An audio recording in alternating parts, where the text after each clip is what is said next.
Django templates start करूंगा। Okay.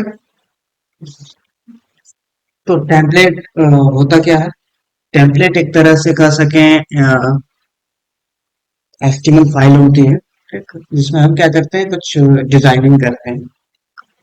तो in Django intro session we learn that result should be in HTML, कि जो response होता है वो एक एचटीएमएल में मिलता है and should be created in a template folder में। So let's do that, create a templates folder inside the members folder.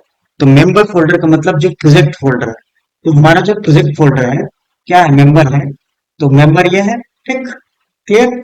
ये हमारा प्रोजेक्ट था माई वर्ल्ड, ये इन्वायरमेंट था, ठीक। ये माई वर्ल्ड प्रोजेक्ट है, माई वर्ल्ड प्रोजेक्ट के अंदर मेंबर्स हमारा ऐप है। अब मेंबर के अंदर हम क्या डिफाइन करेंगे, एक और फोल्डर बनाएंगे, किस नेम से, टेम्पलेट, ठीक।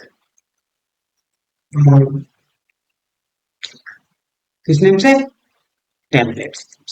तो टेम्पलेट्स नेम से एक फोल्डर आप क्रिएट कर लोगे, उसके अंदर आप फाइल बना लो, जैसे कि मैंने यहाँ पे लिख दिया index dot HTML, index dot HTML, HTML code यहाँ पे कर सकते हो। और इसके अंदर मैंने h1 लिख दिया है, h1 होम पेज।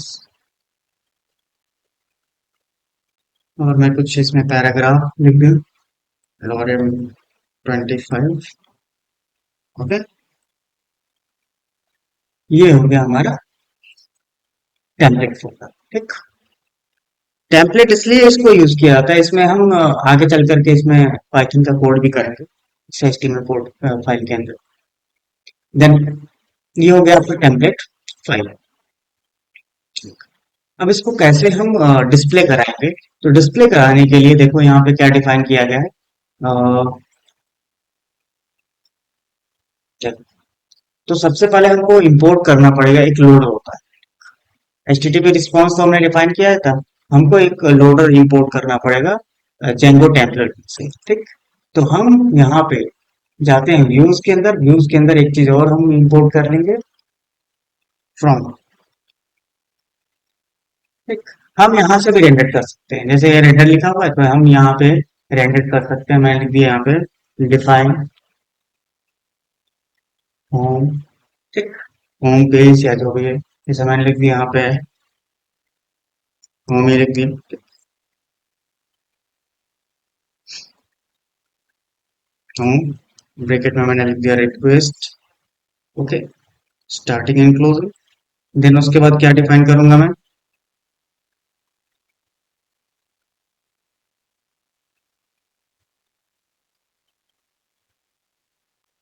रेंडर। और रेंडर मैंने यहाँ पे लिख दिया, पेज का नाम क्या है, index.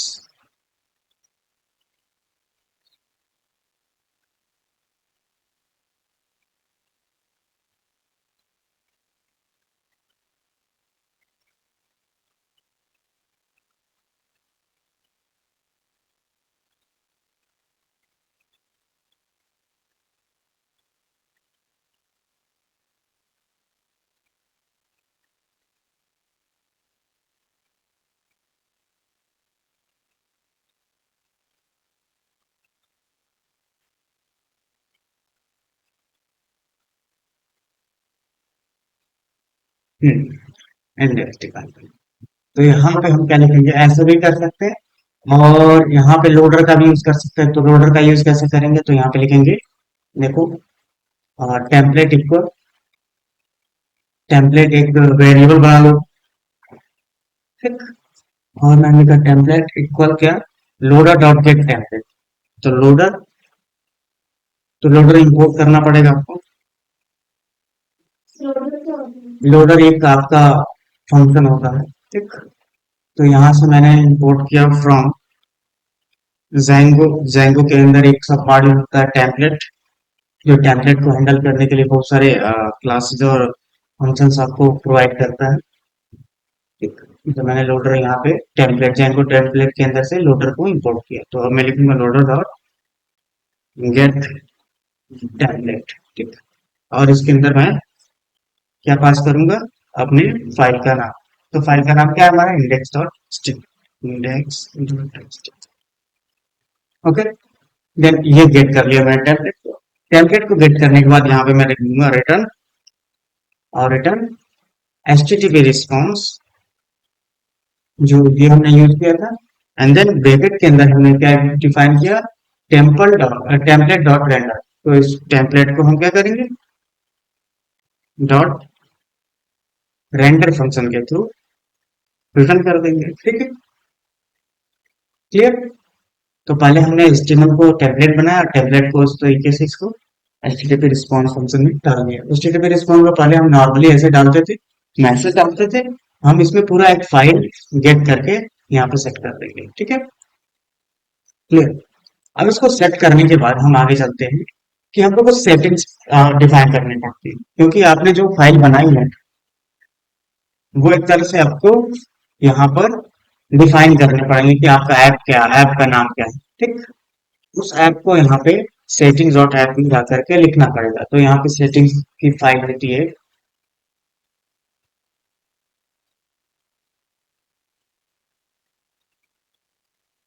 My world settings dot py की फाइल है, और यहाँ पे आपके बहुत सारे ऐप्स यहाँ पे डिफाइन किए गए हैं। ठीक, इंस्टॉल्ड है।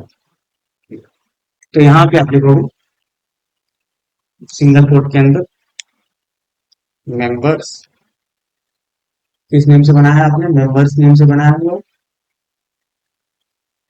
ठीक, मेंबर्स डॉट एप्स लिखोगे,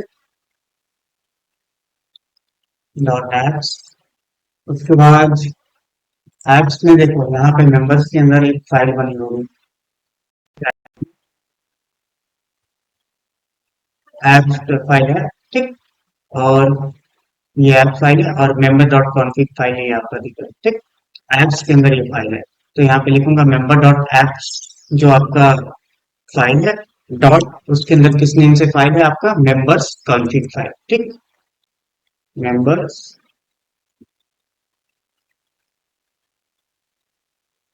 कॉन्फिग क्लास है, उसको यहाँ पे सेट कर लीजिए। ठीक है, तो यहाँ पे मेंशन करना पड़ेगा कि कौन सा आपका ऐप यहाँ पे बनाया हुआ है। तो इंस्टॉल ऐप, इस प्रोजेक्ट में आप सेटिंग्स में इस ऐप को मेंशन कर लोगे। ठीक है, मतलब ये इंस्टॉल हो गया आपका, तब जाके ये काम करेगा। क्लियर। तो ये डिफाइन हो गया। अब उसके बाद क्या करेंगे हम, ये अप्लाई करने के बाद ये कोड होता है माइग्रेट करेंगे, लेकिन अभी हमने क्या किया होगा, अभी एक्टिवेट नहीं किया है। ठीक है, तो एक्टिवेट करने के लिए फिर वापस आएंगे, तो हमने CD डिफाइन किया, और CD के अंदर हमने लिखा माई वर्ड। साले सबसे पहले हम क्या करेंगे, CD इन्वायरमेंट सेटअप में जाएंगे। ओके, उसके बाद CD स्क्रिप्ट, और स्क्रिप्ट के बाद मैं एक्टिवेट पे क्लिक करूंगा, डॉट स्लैश एक्टिवेट। अगर आप पावर सेल में है तो डॉट स्लैश लिखना पड़ेगा, अगर कमांड प्रॉम्प्ट में है तो डायरेक्ट एक्टिवेट लिख दीजिएगा, हो जाएगा। ठीक है, अब यहाँ पे मैंने लिख दिया क्लियर CLS, CLS, इसमें CLS लिखा जाएगा। तो ये क्लियर हो गया आपका स्क्रीन। तो हमारा इन्वायरमेंट पे आ गया। अब इन्वायरमेंट में आने के बाद हम क्या करेंगे, फिर वापस हम जाते हैं और CD माई वर्ड, अब जो भी करना है हमको माई वर्ड में ही डिवाइड करना है।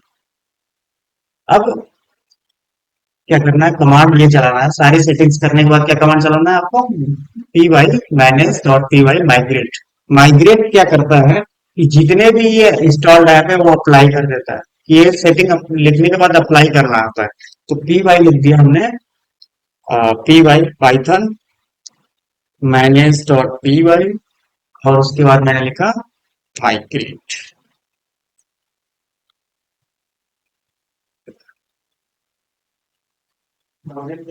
माइग्रेट सेटिंग्स को अप्लाई कर देता है। देखिए, ओके ओके, सारी सेटिंग्स अप्लाई करो, परमिशन नेम, मैक्सिमम नेम, एक इनिशियल कंटेंट टाइप, सारे एडमिन्स की जितनी भी सेटिंग है सारी अप्लाई करता है। तो ये इंटरनली माइग्रेट का मतलब समझ लो, एक टेबल क्रिएट करना है। माइग्रेशन जब अप्लाई करते हैं तो एक माइग्रेशन फोल्डर बन जाता है, और देखिए यहाँ पे आपके माइग्रेशन फोल्डर में ये कितनी चीजें डिफाइन करता है।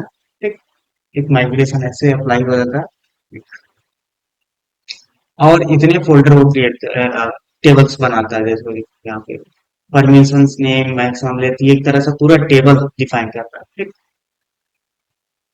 यूजर टेबल, इससे अभी कोई लेन देन नहीं है आपको। जब हम जब डिफाइन करेंगे यूजर नेम या तरह से एडमिन चीजें डिफाइन करेंगे, तो वो तब हम डिफाइन करेंगे। अभी फिलहाल के लिए इससे हमको कोई लेना नहीं। ठीक, लेकिन ये क्या होता है, ये एक तरह से एक टेबल होता है, समझ लो माई एसक्यूएल जो आपका यहाँ पे एसक्यूएल लाइट है, इसके अंदर टेबल्स क्रिएट हो रहा है। तो माइग्रेट होने से क्या होता है, वो डेटाबेस से कनेक्ट हो जाता है, आपके जितने भी मॉडल्स होते हैं। ठीक, तो ये आपका कनेक्ट हो गया, आपका आपका ऐप प्रोजेक्ट से कनेक्ट हो गया। अब उसके बाद जब हम डिफाइन करेंगे तो हम एक यूआरएल अप्लाई करते हैं। तो यूआरएल अप्लाई करने के बाद, तो ये देखिए जो हमने अप्लाई किया कोड, तो व्यूज डॉट पी वाई के अंदर ये जो डिफाइन किया कोड, ये कोड मैं इंडेक्स के अंदर डाल देता हूँ। इसको अलग से मुझे बनाने की जरूरत नहीं है, तो मैं इसको कमेंट कर देता हूँ, और कमेंट करने के बाद यहाँ पर ये कोड लिख देता हूँ, ये हटा देता हूँ, क्योंकि उसमें राउट पहले से बना हुआ है, तो मुझे बनाने की जरूरत नहीं पड़ेगी। तो ये आपका होम पेज पे रन कर जाएगा। अब मुझे क्या करना है, रन करना है। तो P Y minus dot P Y, और क्या लिखेंगे, रन सर्वर। रन हो गया, रन करते हैं।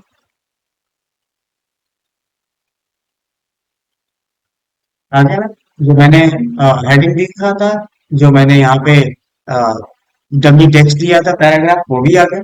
ठीक है, क्लियर। तो वो आपका एचटीएमएल कर सके ये दिखा रहा है। अब इसमें हम सीएसएस का कोड भी कर सकते हैं। मैंने स्टाइल, कलर,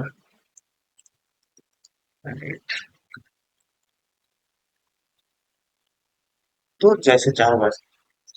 ठीक है, तो आप यहाँ डिजाइनिंग कर सकते हो, जो भी आपको सीएसएस और एचटीएमएल लिखना है वो अप्लाई कर सकते हो।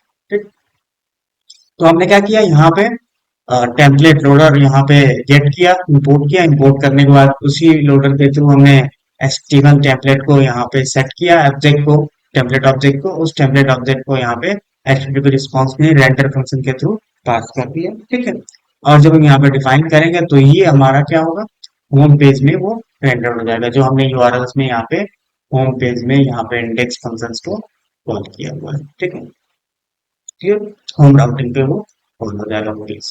ठीक है, क्योंकि ये व्यूज फंक्शन किसमें, होम राउट पे कॉल किया गया इंडेक्स।